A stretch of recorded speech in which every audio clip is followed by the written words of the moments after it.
La posture apaisée et les fesses potelées d'un enfant de la Charité, un plâtre de Paul Dubois.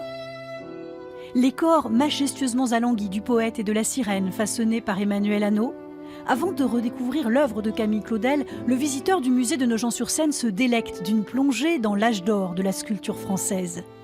Dans cette petite ville de l'Aube, le sculpteur Paul Dubois inspira Alfred Boucher, qui découvrit Camille alors qu'elle n'avait que 12 ans.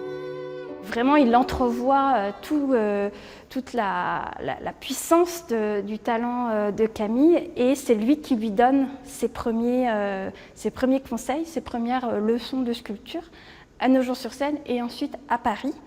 Quand Camille Claudel y arrive en 1881, c'est d'abord vers Alfred Boucher qu'elle se tourne.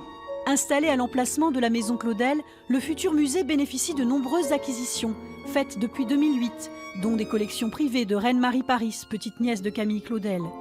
De la vieille Hélène à l'Aurore, en passant par la femme accroupie, le musée propose un florilège de 43 œuvres rares, car la fougueuse Camille détruit une grande partie de ses productions avant d'être internée en 1911.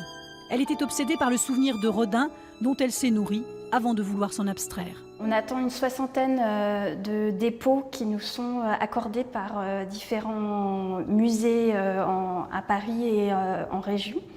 Notamment, par exemple, des dépôts du musée des arts décoratifs et du musée Rodin, d'œuvres de Rodin que l'on va pouvoir mettre en regard des œuvres de Camille Claudel pour illustrer le dialogue artistique qu'ils ont entretenu au cours de leur carrière.